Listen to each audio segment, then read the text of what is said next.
ठीक आहे, तर ह्या की पॉईंट्समध्ये आपण आता हे फर्स्ट पॉईंट बघतोय, पॉवरफुल स्ट्रक्चरल BIM सॉफ्टवेअर, ज्यामध्ये बिल्डिंग इन्फॉर्मेशन मॉडेलिंग BIM प्रोसेसबद्दल आपल्याला सांगितले की आता मार्केट आता हे BIM प्रोसेस जे BIM जे हे सॉफ्टवेअर आहेत ह्यांनी आता भरपूर होल्ड क्रिएट केलेले किंवा मार्केट कॅप्चर केलेले बरंच.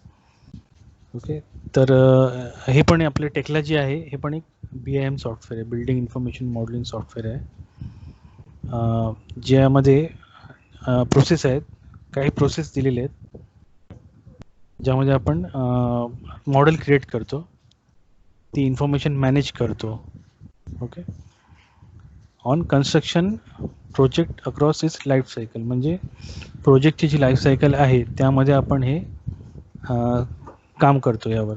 ओके, प्रोजेक्टची लाईफ सायकल म्हणजे काय की प्रोजेक्ट स्टार्ट आणि एंड होतोय, त्यामधल्या पिरियडमध्ये तो प्रोजेक्ट कसा फ्लो होतोय, म्हणजे कुठे कुठे जातो. जसं आपला फॉर एक्झाम्पल तुम्हाला एक देतो मी की जेव्हा कन्स्ट्रक्शन प्रोजेक्ट चालू होतो त्यावेळी फर्स्ट आपल्याला काय असतं की ओनर जो आहे, समजा ओनर आहे, मी ओनर आहे, तर मग मी काय करेन, मी पहिलं आर्किटेक्टला अप्रोच करतो आपण, डिझायनरला किंवा आर्किटेक्चरला. ओके, तर त्यांना अप्रोच करून आपण सांगतो की माझी ही रिक्वायरमेंट आहे अशी. ओके, आपण त्यांना एरिया सांगतो किंवा अशी बिल्डिंगचं स्पेस सांगतो आपण की एवढा स्पेस मला हवं आहे. ओके, किंवा माझ्याकडे अवेलेबल आहे, त्यामध्ये मला हे असं स्ट्रक्चर बांधायचं आहे.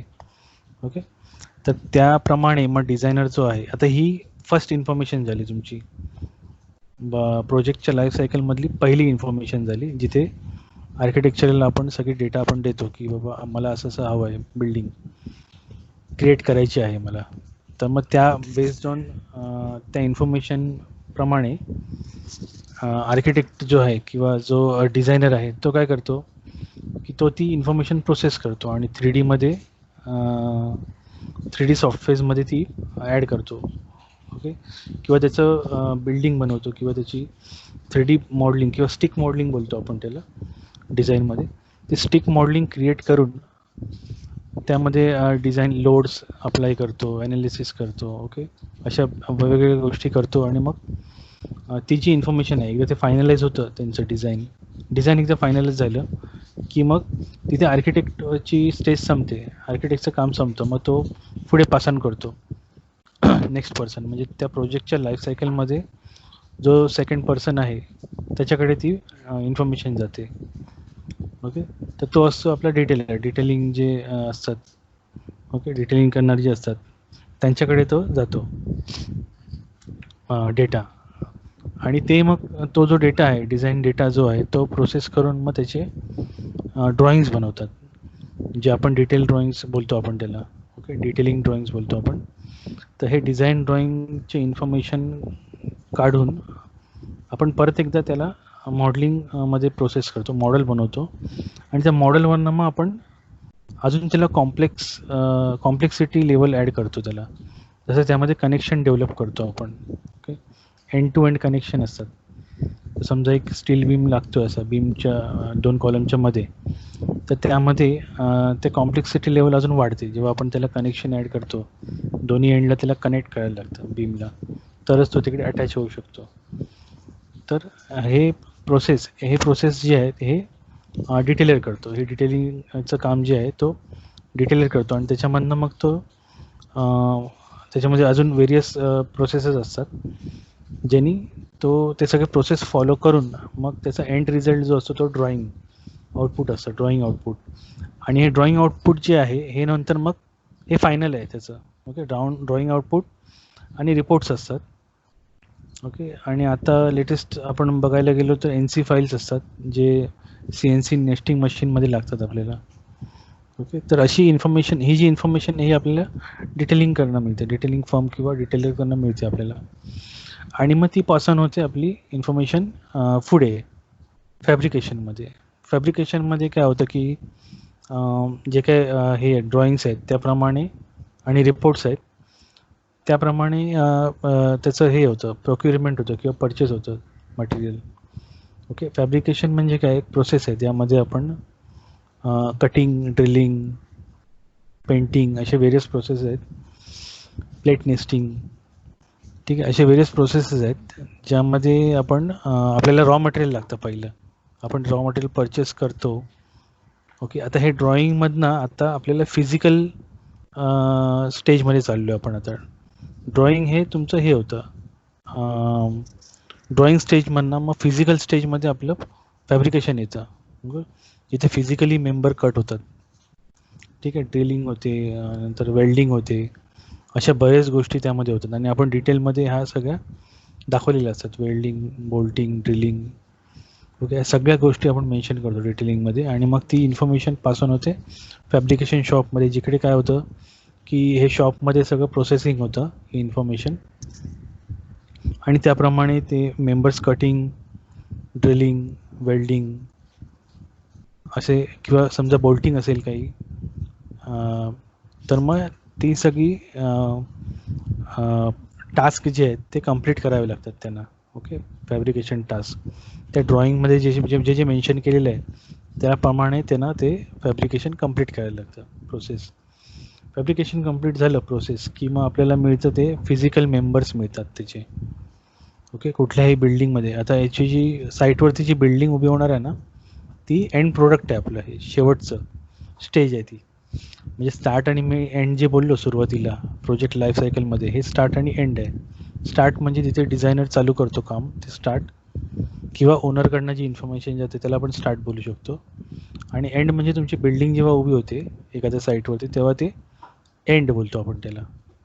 ओके, एंड रिझल्ट बोलतो, किंवा एंड रिझल्ट. तर शॉपमधनं मग इन्फॉर्मेशन जाते ही साईटवरती, आणि इन्फॉर्मेशन आता ही फिजिकल मध्ये गेलेली आहे. म्हणजे फिजिकल मेंबर्स हे झालेले आहेत त्यामधनं, त्या इन्फॉर्मेशनमधनं आता फिजिकल मेंबर्स आलेले आहेत जे आता साईटवर जाऊन ते इरेक्ट होणार आहेत. ओके, तर ही डिजिटल इन्फॉर्मेशन फिजिकल इन्फॉर्मेशनमध्ये ट्रान्सफर होऊन मग साईटवरतीच जाते ती. ओके, आणि तिकडे मग तुमचं फिजिकल मॉडेल क्रिएट होतं एक, किंवा बिल्डिंग क्रिएट होतं, स्ट्रक्चर क्रिएट होतं. ठीक आहे, तर ही जी आहे ही आता तुम्हाला एक्सप्लेन केली मी, ती ही प्रोजेक्ट लाईफ सायकल आहे. ओके, कन्स्ट्रक्शन, स्टील कन्स्ट्रक्शनची प्रोजेक्ट लाईफ सायकल आहे ज्यामध्ये या सगळ्या ॲक्टिव्हिटीज होतात बिल्डिंग इन्फॉर्मेशन मॉडेलिंगमध्ये. ओके, आता आपण आपला रोल काय यामध्ये डिटेलिंगचा आहे. तर आपण जे आहे आपण कनेक्ट कोणाला करतो, डिझायनरकडनं इन्फॉर्मेशन आपल्याकडे येते. तर डिझायनरला कनेक्टेड असतो आपण, आणि फॅब्रिकेटरला, आणि साईटला पण असतो आपण. तर हे तीन पार्टी जे आहेत, या तीन पार्टीनं आपण कनेक्टेड असतो. एक तर तुमचं डिझायनर, दुसरा फॅब्रिकेटर, आणि तिसरं साईट इरेक्शन टीम. ओके, ह्या तीन गोष्टींना डिटेलर जे आहे तर बेसिकली कनेक्टेड असतो. Okay, throughout the project life cycle डिटेलरचा रोल तोच असतो की त्याला त्यांच्याबरोबर कोऑर्डिनेट करायला लागतं. कोऑर्डिनेट का करायला लागतं, कारण काय या प्रोसेसमध्ये थोडी कॉम्प्लिकेटेड प्रोसेस आहे. मी असंच जरुरी नाही की म्हणजे ही इन्फॉर्मेशन जी आहे, आता समजा एक बिल्डिंगचं काम मी डिझाईन केलं, ते जसं पास ऑन केलं तसंच बिल्डिंग बनवून मग ती तशीच्या तशी फॅब्रिकेशनमध्ये जाऊन तशी साईटवरती जाऊन इरेक्ट झाली, असं नाही होत. त्यामध्ये बरेच प्रोसेस इन्व्हॉल्व असतात. कधी कधी काय होतं, ही मिसिंग इन्फॉर्मेशन असते, काय असतं, बऱ्याच गोष्टी मिस व्हायचे चान्सेस असतात, कारण की खूप मोठे मोठे मॉडेल असतात. त्यामुळे कोऑर्डिनेशन खूप गरजेचं असते यामध्ये. ओके, तर डिटेलिंगमध्ये काही तर डिटेलरचा रोल असा असतो की त्याला डिझाईनमधले जे प्रॉब्लेम्स असतात ते आयडेंटिफाय करायचे असतात त्या स्टेजमध्ये, डिटेलिंगच्या स्टेजमध्ये त्याला आयडेंटिफाय करायचं. आणि जोपर्यंत फॅब्रिकेशनला तो रिलीज नाही करू शकत, हे सगळं क्लिअरिटी जोपर्यंत त्याला येत नाही ना डिझाईनमध्ये, किंवा काही कधी कधी डिटेलिंगमध्ये डिझाईन पण चेक होतात, डिझाईन ड्रॉइंग पण चेक करायला लागतात, कारण काय शेवटी ते फिजिकली काही होणार आहे त्यामध्ये ना, चेंजेस, कटिंग होणार आहे, ड्रिलिंग होणार आहे. तर फिजिकल चेंजेस जे आहेत त्यामध्ये फिजिकल चेंजेसमुळे काही प्रॉब्लेम होणार नाही. ओके, ह्या गोष्टी टेक केअर करायला लागतात डिटेलरला. ओके, तर हे जेव्हा चेक करतो आणि त्याला काही भेटतं किंवा डिझाईन रिलेटेड त्यांना काही भेटतं, तर मग ती इन्फॉर्मेशन ते डिझायनरला पाठवतात क्वेरी म्हणून ती. ओके, आणि मग डिझायनरकडून मग ते रिझोल्युशन हे करून घेतात ते. त्यानंतर हे आता डिझायनरकडचं रिझोल्युशन झालं, म्हणजे हे एक बाजू त्यांनी डिझायनरकडची रिझॉल्व्ह करून घेतली. त्यानंतर काय असं रोल डिटेलिंगचा की फॅब्रिकेशन म्हणजे जेव्हा आपण पाठवले पॅकेज म्हणजे आपल्या बिल्डिंगचे जे ड्रॉइंग आहेत त्याला आपण पॅकेज बोलतो. फॅब्रिकेशन जेव्हा जातं त्यावेळी फॅब्रिकेशनमध्ये काही एरर्स मिळतात त्यांना. असे चान्सेस आहेत की जसं डिझायनिंगमध्ये मिसिंग होऊ शकतं काही, तसं डिटेलिंगमध्ये पण मिस होण्याचे चान्सेस असतात. कारण काय ह्युमन एरर्स येऊ शकतात त्यामध्ये. आपण हे सगळं हँडलिंग जे आहे ह्युमन याच्यामुळे म्हणजे ह्युमन हँडल करत असतो, हे सगळं मॅन्युअल प्रोसेस आहे. त्यामुळे काही ठिकाणी ऑटोमेशन आहे पण काही ठिकाणी मॅन्युअल प्रोसेस आहे, त्यामुळे काही मिस होण्याचे चान्सेस असतात. तर मग ते जे फॅब्रिकेशनमध्ये जे काय मिस होतं ते मग शॉपमधनं आपल्याकडे डिटेलरकडे येतं. पहिलं ते डिझायनरकडे नाही जात, पहिले डिटेलिंग कंपनीकडे येणार. डिटेलिंग कंपनी मग ते चेक करणार की काय झालेलं एक्झॅक्टली. मग तिकडे जर डिझाईन रिलेटेड काही त्यांना ॲनालाइज करायचं असतं की हे चेंज काय आहे आणि त्यांना रिझोल्युशन द्यायचं असतं त्याबद्दल. ओके, जर डिझाईन रिलेटेड काही असेल चेंज तर मग त्यांना कॉम्प्लिकेटेड असेल, जो डिटेलिंग कंपनी जे डिसाईड नाही करू शकत काही, जसं मेंबर रिप्लेसमेंट आहे सर्टन, ओके, तर ते डिटेलिंग कंपनी डिसाईड नाही करू शकत. मग त्यांना मग डिझायनरला जायला लागतं, डिझायनरकडे अप्रोच करायला लागतं की इथे मेंबर रिलेटेड काहीतरी प्रॉब्लेम आहे. तर मग त्यावेळी मग ते चेंजेस करून देतात त्यांना, ओके, किंवा अप्रुव्हल देतात की हां तुम्ही ते चेंजेस करा. ओके, कारण डिझायनरकडनं अप्रुव्हल आल्याशिवाय काही चेंज नाही करू शकत. एक प्रोसेस असते, डिझाईन रिलेटेड काही चेंज नाही करू शकत आपण डिझायनरकडनं अप्रुव्हल घेतल्याशिवाय. ठीक आहे, तर मग ह्याप्रमाणे मग आपण ते अपडेट करून मग परत ती इन्फॉर्मेशन आपण फॅब्रिकेशन शॉपला येतो. ह्या प्रकारे शॉपबरोबर पण आपण कोऑर्डिनेट करतो. त्याच नंतर जेव्हा शॉपमधनं समजा हे 100% सगळं काम त्यांचं संपलं, त्यानंतर मग ते जे फिजिकल मेंबर्स आहेत ते मेंबर्स ट्रक लोड करून ट्रकमधून मग साईटवरती किंवा व्हेकलमध्ये लोड करून मग ते साईटवरती पास ऑन होतात. आणि जसं या सगळ्या प्रोसेसमध्ये प्रॉब्लेम येऊ शकतो तसंच साईटवरती पण प्रॉब्लेम येण्याचे चान्सेस असतात. तर त्यामुळे परत हे कुठे येतं, शॉपमधून मग डिटेलिंग पहिलं शॉपमध्ये येणार किंवा शॉप एरर आहे की नाही. ओके, तर हे बॅकफायर होतं, म्हणजे असं सगळ्यांच्या एकेकाच्या खांद्यावर येतं ते.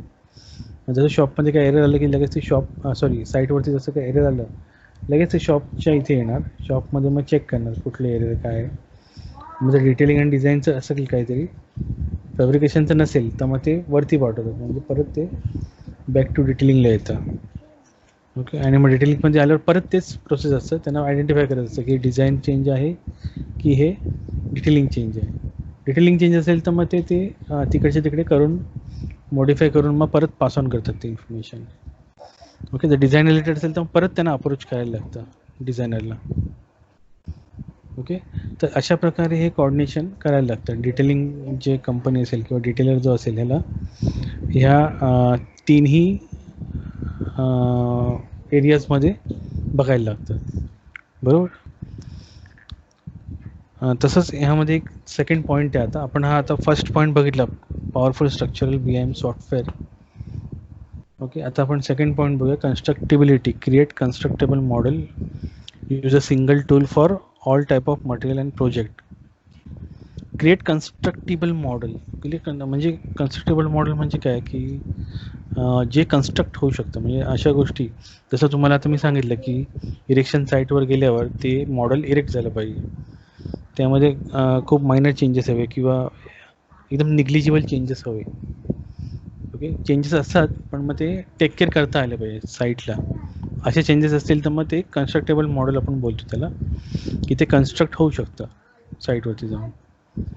Okay, use single tool for all type of material and project. Single tool म्हणजे एकच टूल यूज करून आपण different types of material develop करू शकतो आपण किंवा जनरेट करू शकतो सिंगल टूलनी. ज्यांनी काय होईल की आपलं एफिशियन्सी वाढते, त्यामध्ये प्रोडक्टिव्हिटी पण वाढते, एफिशियन्सी वाढते आणि करेक्टनेस येते. आपल्या ज्या कामामध्ये करेक्टनेस येते त्यामुळे. त्यानंतर थर्ड पॉईंट जो आहे ह्यामध्ये तो आपला आहे ओपन कोलॅबोरेशन. ओपन कोलॅबोरेशन जे आहे त्यामध्ये काय दिलेलं आहे, easily collaborate with project members and third parties. आता हा पॉईंट मी तुम्हाला आधीच एक्सप्लेन केला इथे, project across its life cycle.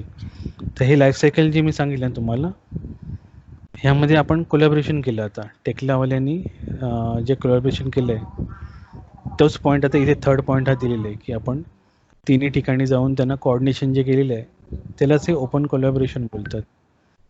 Members, project members and third parties. Okay. आणि त्याच्यानंतर आहे लोकलायझेशन. लोकलायझेशनमध्ये काय बोलता येते की Tekla has been made available in 17 language and 32 environment, support in more than 20 languages. म्हणजे टेक्ला स्ट्रक्चर जे आहे ते आता सध्या 17 लँग्वेजेसमध्ये आहे available. 17 different languages, Chinese, Korean, Japanese, German, European, English, त्यानंतर असे बरेच लँग्वेजेस आहेत. अरबिक पण आहे, मिडल ईस्ट आहे, सॉरी अरबिक नाही. तर असे वेगवेगळे लँग्वेजेस आहेत. तर असे टोटल जर आपण मोजले तर काउंट केले तर 17 लँग्वेजेस आहेत आणि 32 एन्व्हायरमेंट्स. आता हे एन्व्हायरमेंट्स काय आहेत, हे एन्व्हायरमेंट्स म्हणजे आपले जे रिजन आहेत काही, जसं आपलं वर्ल्डमध्ये जे काही वेगवेगळे रिजन्स आहेत, जसं मिडल ईस्ट आहे, एशिया आहे, ऑस्ट्रेलिया आहे, खंड आहेत, खंड बोलतो आपण त्याला ना. त्या खंडाप्रमाणे हे एन्व्हायरमेंट आहेत किंवा कंट्रीजप्रमाणे हे एन्व्हायरमेंट आहेत. ते जेवढे कंट्रीज आहेत त्याप्रमाणे हे एन्व्हायरमेंट आता हे डेव्हलप केलेले आहेत. ओके. तर हे 32 एन्व्हायरमेंट्स आहेत. तर त्यामध्ये वेगवेगळ्या टाईपचे कंट्रीज आहेत. ओके. किंवा आपण बोलू शकतो एक ग्रुप आहे सर्टन, जसं आता गल्फसाठी आता रिसेंटली एक एन्व्हायरमेंट आलेलं आहे टेक्लाचं, जे गल्फसाठी बघतं फक्त. म्हणजे गल्फमध्ये काय झालेलं आहे की गल्फमध्ये US, UK, त्यानंतर इंडियन असे सगळं स्टँडर्ड मिक्स झालेलं आहे. मिडल ईस्टमध्ये, गल्फमध्ये सगळे स्टँडर्ड मिक्स आहे, मिक्स मसाला आहे सगळा तो. तर त्यांनी म्हणून काय केले, आता त्यांच्यासाठी एक वेगळं स्टँडर्ड बनवलं जिथे त्यांना ते सगळे प्रोफाईल, मेंबर साईजेस, ग्रेड सगळे त्यांना मिळत आहे तिकडे त्या एन्व्हायरमेंटमध्ये. एन्व्हायरमेंटमध्ये काय असतं की आपले जे steel grade, material grade, bolt grade, हे सगळे जे स्टँडर्ड्स आहेत हे स्टँडर्ड्स आपल्याला अवेलेबल असतात त्या एन्व्हायरमेंटमध्ये. त्या स्पेसिफिक कंट्रीचे स्टँडर्ड्स त्याच्यामध्ये असतात अवेलेबल. तर आपण जनरली याच्यामध्ये इंजिनिअरिंगमध्ये आपण बघितलं असेल की ब्रिटिश कोड आहे, ब्रिटिश कोड, ब्रिटिश स्टँडर्ड बोलतो आपण त्याला, इंडियन स्टँडर्ड. तसे हे 32 वेगवेगळे स्टँडर्ड्स आहेत. ओके. ज्यामध्ये आपलं काम होतं टेक्लाचं. And support more than 20 languages. Support more than 20 languages म्हणजे हे मोर दॅन 20 जे कंट्रीज आहेत त्या कंट्रीजमध्ये यांचं लोकल सपोर्ट ऑफिस आहे. ओके. जसं आपल्या मुंबईमध्ये पण ऑफिस आहे, एक सपोर्ट ऑफिस आहे टेक्लाचं, जिथे आपल्याला काही टेक्ला रिलेटेड काही क्वेरीज असतात, काही टूल्स हवे असतात, काही डेव्हलपमेंट हवी असते. तर हे सगळे डेव्हलपमेंट टूल्स, ही सगळी ॲक्टिव्हिटी जी आहे, क्वेरीज, हे सगळे टेक्ला सपोर्टचं एक लोकल ऑफिस असतं, प्रत्येक कंट्रीमध्ये आहे ते. तर हे लोकल सपोर्ट ऑफिस जे आहे, आपण हे क्वेरीज त्यांना पाठवत असतो, आम्ही पण त्यांना पाठवतो क्वेरीज. ओके. बरेच क्वेरीज असतात ते आपण त्यांना पाठवत असतो आणि मग त्यांचं रेझोल्युशन ते देतात आपल्याला. तर असे 20 लँग्वेजेस आहेत ज्यामध्ये त्यांचं क्वेरीज ते हे करतात, आपल्याला रेझोल्युशन देतात. ठीक आहे. तर आपण नेक्स्ट बघूया आता. Tekla structures is an ideal solution for steel detailer, fabricator. Steel detailer म्हणजे आपला जो डिटेलर आहे, डिटेलिंग जो करतो आहे, म्हणजे डिझाईन ड्रॉइंग घेऊन त्याचे ड्रॉइंग जनरेट करतो आहे. डिझाईनची इन्फॉर्मेशन घेऊन जो ड्रॉइंग जनरेट करतो त्याला आपण डिटेलर बोलतो. ओके. आणि फॅब्रिकेटर म्हणजे जो फिजिकली जे मेंबर कटिंग, ओके, फॅब्रिकेशन जो करतो त्याला आपण फॅब्रिकेटर बोलतो. फिजिकली मेंबर कटिंग आणि होतं त्यामध्ये वेल्डिंग होतं. त्यानंतर नेक्स्ट आहे आपलं ब्रिज इंजिनिअरिंग. आता हे डिफरंट एरियाज आहेत सिव्हिल इंजिनिअरिंगचे आपले. तर तुम्ही इथे बघितलं तर हे डिफरंट वेगवेगळे एरियाज आहेत आपले सिव्हिल इंजिनिअरिंगमध्ये कवर केलेले आहेत हे. तर त्यामध्ये ब्रिज इंजिनिअरिंग आहे. ब्रिजचं पण एक हे असतं आपल्याला, एक एरिया आहे सिव्हिल इंजिनिअरिंग म्हणजे इथे ब्रिज डिझायनिंग असतं. ओके. तर ब्रिज डिझायनिंगमध्ये पण आपण सोल्युशन प्रोव्हाइड करतो टेक्ला स्ट्रक्चर्स. त्याच्यानंतर कॉन्क्रीट कॉन्ट्रॅक्टर म्हणजे कॉन्क्रीटची जी कामं आहेत त्या कॉन्क्रीटच्या कामामध्ये पण आपण त्यांना सपोर्ट प्रोव्हाइड करतो. स्ट्रक्चरल इंजिनिअरिंग हे तर आहे. स्ट्रक्चरल इंजिनिअरिंग म्हणजे ह्यावरतीच बेस्ड आहे. टेक्ला जे आहे हे स्ट्रक्चरल इंजिनिअरिंगवर बेस्ड आहे. आणि जे स्टार्ट जे झालेलं आहे टेक्ला, हे टेक्ला स्ट्रक्चरल इंजिनिअरिंगपासूनच स्टार्ट झालेलं आहे. ओके. त्याच्यानंतर हे बाकी सगळे आलेले आहेत. स्टील ब्रिजेस, ओके, प्रीकास्ट आणि हे सगळं बाकीचं नंतर आलेले आहेत सगळे. ते आपलं स्टील डिटेलर फर्स्ट आलेलं आहे पहिलं आपल्याला. स्ट्रक्चरल इंजिनिअरिंग म्हणजे हे आपले डिझाईन रिलेटेड आहे. डिझायनर्ससाठी जे आहे स्ट्रक्चरल इंजिनिअरिंगमध्ये डिझाईन येतं. तर डिझाईनसाठी पण आयडियल सोल्युशन आहे आता टेक्ला स्ट्रक्चर्स. आपल्या इथे अजून वापरलेलं नाही आहे बऱ्याच कंपन्यांनी, पण बाहेरचे जे हे कंपनीज आहेत तिथे आपण हे वापरतो. ओके. स्ट्रक्चरल इंजिनिअरिंगमध्ये प्रीकास्ट आणि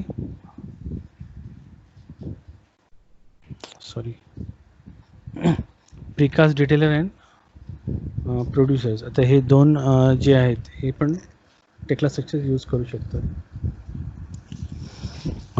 प्रीकास्ट म्हणजे जे कॉन्क्रीट साईटवर जाण्याच्या आधी जे कास्टिंग होतं त्याला आपण प्रीकास्ट बोलतो. तर हे पण आपलं आहे कॉन्क्रीट रिलेटेडच आहे. कॉन्क्रीट डिटेलिंग सारखंच आहे, प्रीकास्ट आहे, पण ते त्याचं प्रोसेस वेगळं आहे त्यामुळे हे वेगळं हे आहे डिटेलर. ओके. तर ह्यासाठी पण आयडियल सोल्युशन आहे. त्याच्यानंतर मग स्टुडंट्स लर्निंग साईडसाठी पण आहे आणि एज्युकेशनल इन्स्टिट्यूशन्स. ओके. अशा साठी हे आयडियल सोल्युशन आहे टेक्ला स्ट्रक्चर्स. तर टेक्ला स्ट्रक्चर्समध्ये ट्रेनिंगचं पण अवेलेबल आहेत, कोर्सेस आणि पण देतात ते. ओके. आता आपण नेक्स्ट आता बघूया ह्यामध्ये काय होतं. नेक्स्ट आहे आता हे कॉन्फिगरेशन डायलॉग बॉक्स आहे इथे. आपण एक पुढचं बघूया. हे स्टार्ट करायच्या आधी आपण जरा पुढचं बघूया. ओके. आता हे एक इन्फॉर्मेशन आहे जी आपल्याला माहिती हवी टेक्ला स्ट्रक्चर्समध्ये. आता हे काय आहे ॲक्च्युली, टेक्ला स्ट्रक्चर्समध्ये स्टोरेज सर्व्हर आणि मल्टी युजर सर्व्हर असे दोन प्रकार आहेत. ओके. जे बॅकग्राऊंडमध्ये चालतं. हां, हे आपल्याला दिसत नाही जेव्हा तुम्ही काम कराल टेक्लामध्ये. जेव्हा आपण कंपनीमध्ये काम करू, आता हे जे आपण घरी काम करतो ते नाही, जे कंपनीमध्ये जे काम करू त्यावेळी काय होतं, त्यावेळी आपल्याला हे दोन प्रकार आपल्याला येतात आपल्या याच्यामध्ये, पण ते आपल्याला दिसत नाही. हे आपल्या बॅकग्राऊंडमध्ये चालू असतात प्रोसेस. तर बऱ्याचदा आपल्याला हे माहिती हवं की हे स्टोरेज काय आहे आणि मल्टी युजर काय आहे. ओके.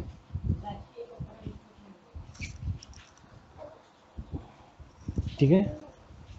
तर हे दोन प्रकार आपल्याला माहिती हवे. स्टोरेज सर्व्हर म्हणजे काय, is a network server where the model data is saved and accessed between various users. त्याचं मिनिंग काय होतं की जो आपला मॉडेल आहे तो एक डेटा फॉर्मॅटमध्ये डेटा आहे तो एक. ओके.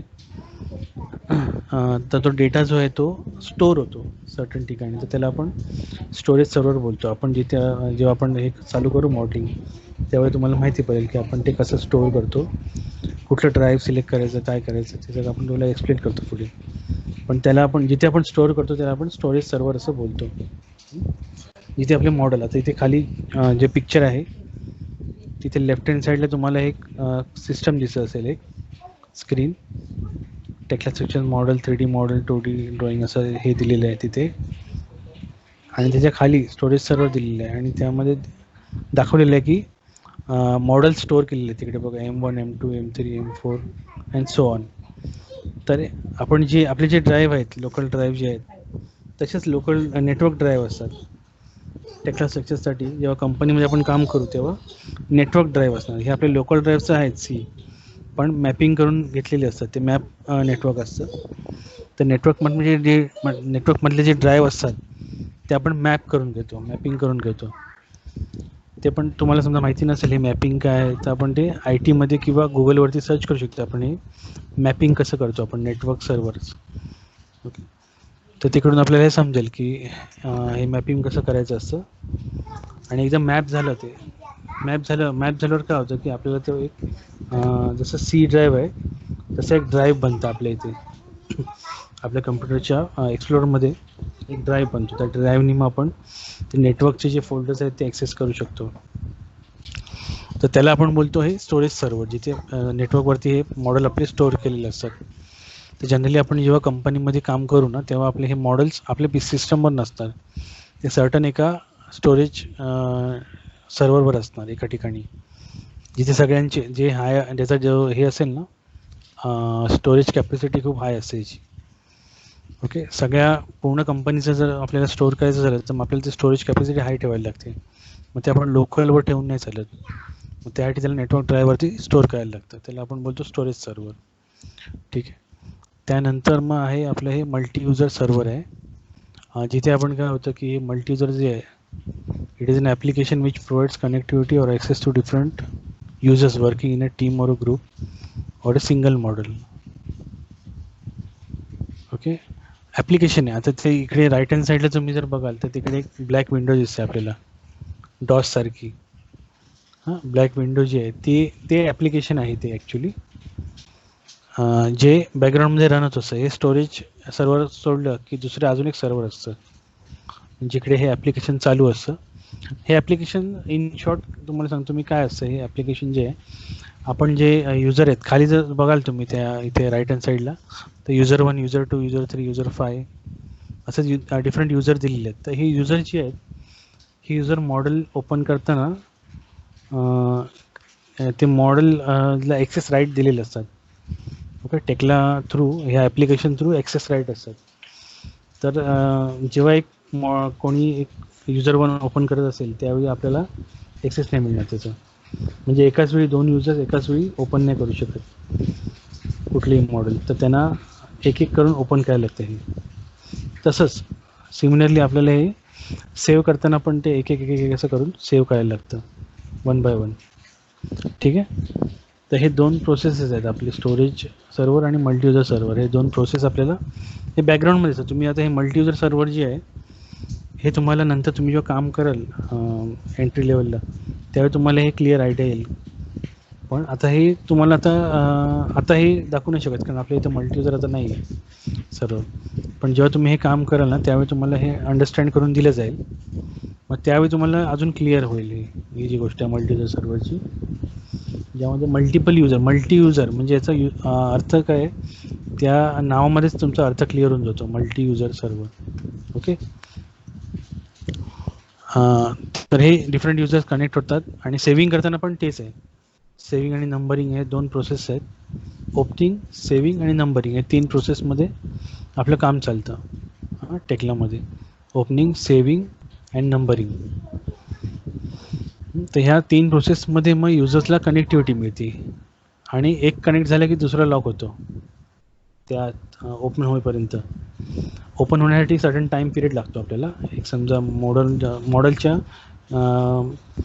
कॅपॅसिटीवर आहे, म्हणजे मॉडेल किती मोठं आहे ना त्यावर डिपेंड असतं की त्याला किती टाईम लागणार ओपन व्हायला, आणि तेवढ्या टाईममध्ये मॉडेल लॉक राहतं. ओके, जेणेकरून काय होतं की दुसरा जो युजर आहे ते ओपन नाही करू शकत ते सेम मॉडेल. आणि मल्टी युजर असल्यामुळे आपल्याला एकाच मॉडेलवर वेगवेगळे हे करू शकतात, काम करू शकतात. ओके, वेगवेगळे युजर काम करू शकतात. ठीक आहे.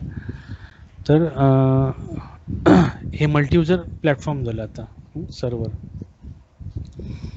आधी आता आपण ह्याच्याबद्दल आपण एक थोडं अजून माहिती करून घेऊया.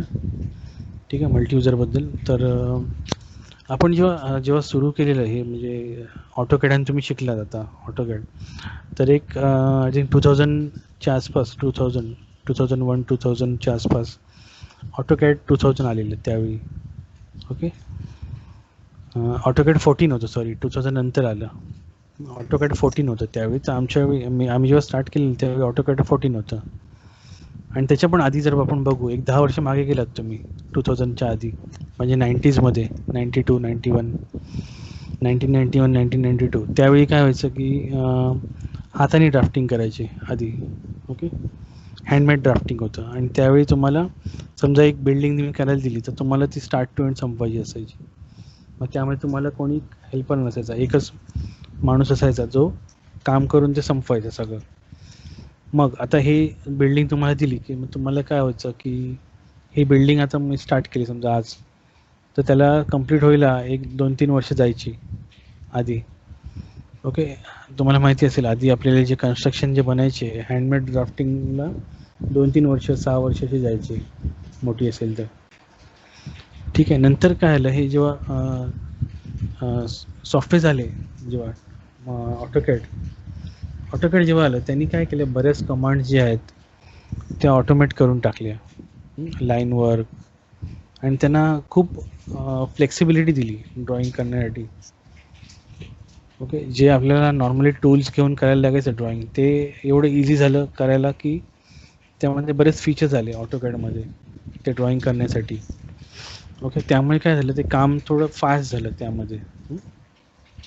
म्हणजे आता तुम्हाला काय एक्सप्लेन करतो मी, ओव्हर द इयर्स सिंगल युजरपासून मल्टी युजरपर्यंत आपण कसं पोचलो हे आता तुम्हाला एक्सप्लेन करतो मी. तर ॲप्लिकेशन जेव्हा हे डेव्हलप झाले हळूहळू, त्यामध्ये ऑटोकॅडचा रोल खूप इम्पॉर्टंट होता. ऑटोकॅड हे पहिलं सॉफ्टवेअर आहे आपलं, ज्यांनी हे टेक्निकल फील्डमध्ये रेव्होल्युशन आणलं पूर्ण ऑटोकॅडनी. तर ऑटोकॅड मुळे काय झालं की कमांड तुमचे हे झाले, वेरियस कमांड झाले त्यामध्ये ड्रॉइंग करण्यासाठी, आणि तुमचं जे ड्रॉइंग करण्याची स्पीड वाढली, जेणेकरून तुमचा जो प्रोजेक्टचा टाईम होता 3-4 वर्ष 6 वर्ष, तो 1 वर्षावर आला. म्हणजे विदिन एन इयर तुमचे प्रोजेक्ट संपायला लागले ऑटोकॅड आल्यामुळे. 1 वर्ष किंवा त्याच्या कमी पण असायचं, त्याच्यापेक्षा कमी पण टाईम लागायचं. तर त्याच्यानंतर मग काय आलं, हे ऑटोकॅड आल्यानंतर मग ऑटोकॅडमध्येच एक टेक्निक आली नंतर पुढे 2000 जेव्हा आलं, ऑटोकॅड 2000 जेव्हा रिलीज झालं, त्यावेळी एक नवीन फीचर आलं त्यामध्ये की 2-3 युजर्सनी ड्रॉइंग करून मग ते मर्ज करायचे एकत्र. ओके, त्यावेळी एक फीचर आलं, ते एका ड्रॉइंगमध्ये मर्ज व्हायचं. ते तुम्ही एक पार्ट केला, त्या डिटेलरने एक पार्ट केला, युजरने एक पार्ट केला, तर सगळ्यांचे पार्ट आपण मिळून असे कनेक्ट करायचो एकत्र, सुपर इम्पोज करायचो, एकावर एक कनेक्ट केले की एक मोठं ड्रॉइंग तुमचं तयार होऊन जायचं त्यामध्ये. तर ह्या फीचरमुळे पण एक आपला टाईम वाचला नंतर पुढे, जेणेकरून मग ते आपलं जे प्रोजेक्टचा जो टायमिंग आहे त्यामध्ये फरक पडत गेला. ओके, ह्या डेव्हलपमेंटमुळे काय झालं, आपला जो टायमिंग आहे ना, टाईम फ्रेम कमी होत गेला बघा तुम्ही. आणि नंतर त्याच्यानंतर मग टेक्ला आलं. ओके, टेक्लाने काय केलं, मग टेक्ला जेव्हा आलं मार्केटमध्ये तेव्हा त्यांनी मल्टी युजर सिस्टम आणली.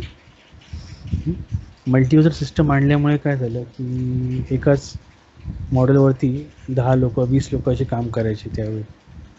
ओके, जेव्हा सुरुवातीला हे आलं त्यावेळी, मग त्यामुळे काय झालं, हे जे एका वर्षाचं जे काम होतं ते एका महिन्यात व्हायला लागलं आपलं. ओके, 1-2 महिन्यामध्ये आपलं मॉडेल कंप्लीट व्हायचं, मॅक्झिमम 2 महिने किंवा 1 महिना.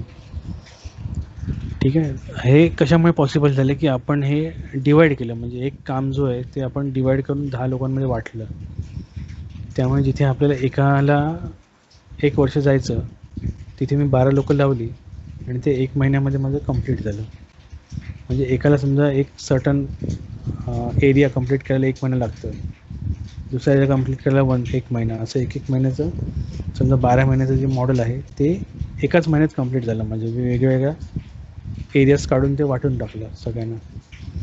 ठीक आहे, तर असं प्लॅनिंग झालं, आणि त्यामुळे काय आलं, हे या प्लॅनिंगमुळे आपले टाईम खूप वाचला. जे 1 वर्षाचा आपला टाईम पिरियड जाणार होता तो आता कमी झाला आणि 1 महिन्यावर आला. ओके, त्याच्यानंतर पुढे हे आता 1 महिन्यावर आलं, त्याच्यानंतर मल्टी युजर नंतर मग काय आलं, यामध्ये अजून एक फीचर आलं ॲडव्हान्स, आता लेटेस्ट आहे. त्या फीचरमध्ये काय होतं की अजून एक टाईम फ्रेम आहे. आता हे जे महिन्याभराचं जे मॉडेल आहे, महिनाभर जो टाईम लागतो आहे, त्यामध्ये काय होतं, 1 आठवड्याचा पण टाईम जायचा आपला, ज्यामध्ये आपल्याला काही क्वेरीज आल्या की आपल्याला विचारायला लागायच्या डिझायनरला. मेल टाकतो आपण, डिझायनरला मेल टाकला की 1 दिवस तिकडे मेल टाकायला आपल्याला 1 दिवस जायचा. तो त्यांच्याकडे जाऊन त्यांनी रीड करून मग त्याला स्टडी करून मग त्याला रिप्लाय करेपर्यंत त्यांचा 1 दिवस गेला. ओके, परत ते आपल्याकडे येणार, आपण पण स्टडी करणार, 1 दिवस आपला गेला. ओके, तर असे 3-4 दिवस आपले त्या ह्याच्यामध्ये गेले समजा कम्युनिकेशनमध्ये. मग आपण तो रिप्लाय फॅब्रिकेटरला करणार. म्हणजे फॅब्रिकेशन म्हणून समजा काय आलं आपल्याकडे किंवा साईटवरनं काय आलं तर आपल्याला ते रिप्लाय आणि इकडून तिकडे आणि तिकडून इकडे रिप्लाय करण्यामध्येच आपला 1 आठवड्याचा टाईम जायचा मेलमध्ये. ओके, तर हा जो टाईम आहे तो आता काय केलं, आता एक त्यांनी ॲप्लिकेशन डेव्हलप केलं आहे टेक्लावाल्यांनी. त्याला आपण बोलतो बीम साईट म्हणून एक होतं. आता सध्या आता हे ट्रिम्बल कनेक्ट म्हणून आहे. ओके, टेक्ला जे आहे ते आता ट्रिम्बल कंपनीने टेक ओव्हर केलेलं आहे. आता त्यामुळे हे टेक्ला नाही राहिलं, आता ट्रिम्बल झालेलं नाव त्याचं. तुम्ही जर साईटवर बघाल तर तुम्हाला ते क्लिअर आयडिया येईल. तिकडे ट्रिम्बल नाव असं झालेलं आहे टेक्लाचं.